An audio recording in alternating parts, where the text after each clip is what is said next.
Hey guys, this is Namiko and I'm going to do a quick tutorial in Adobe After Effects with 3D text.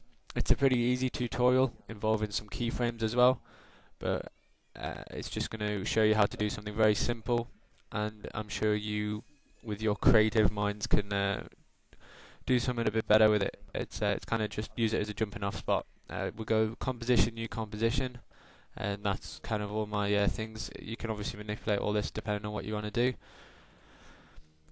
Got the black background. If you want to change your background color, you go composition background color, and you can change it to whatever you want, but I'm going to stick with black because it's going to look nice with the white text. Firstly, we'll start off with the first word, which is infrared, and you can click on this arrow here and it means you can change the position of the text, and we'll just put it in the middle.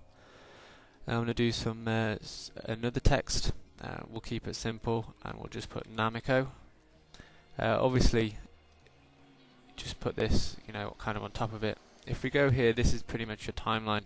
And if you click on Namiko and then you go down to transform and you have your position, we'll change this to something like 400 and 360. To basically just change change the numbers, you just got to click on it and it'll open up the box. Then we'll go down to infrared as well, and we'll go infrared, transform, and we'll go on the position, and we'll change this to 400 and to 360 as well. So it's basically on exactly the same as Namiko. Now what we're going to do is we're going to do some 3D stuff. So this is your 3D little box here. It's your 3D layer.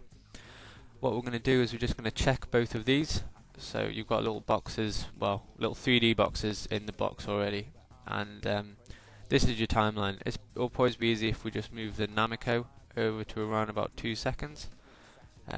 This is about right. As you see, this looks absolutely rubbish at the moment.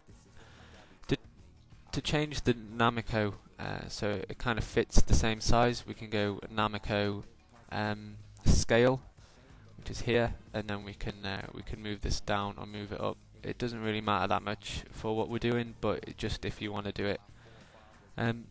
Once you've got your 3D stuff, what we're going to do with the infrared is going to take it here right to the very beginning, and we're going to go down to transform, which is here.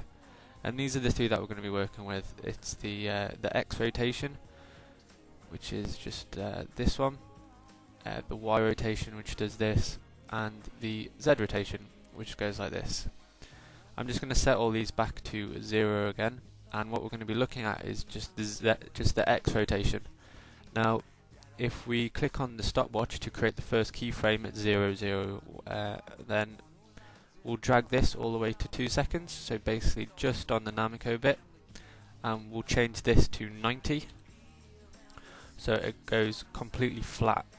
You see, it just goes completely flat, so you can't see it. Once you've got your infrared, and that's your second keyframe here, and you've set it to 90, so it's basically went flat. You can click on it and change it to 90. We're going to go and we're going to turn all these off, and we're going to go on to Namiko transform, and then we're going to set this to 90, so they're both flat. And then at 4 seconds, oh, I didn't set my keyframe. We'll set this to, we'll click on the stopwatch and then set it to 90, sorry. Then we'll move it along to 4 seconds, and then we'll move this back to 0. So basically what happens is the infrared logo flattens and then the Namiko comes up like this. It's a pretty simple tutorial, but with your keyframes and stuff, I'm sure you'll be able to manipulate them so you can get other text coming up, popping up, moving. It's just basically just using the X-axis. I'm sure you can do a lot more if you use the other axis. Hopefully this helps out, and you can use this in a couple of your movies if you didn't already know it. I know these tutorials are pretty simple for people who are quite experienced in these softwares, but infrared's for teaching the younger guys as well. So hopefully this is good. Thanks a lot for listening.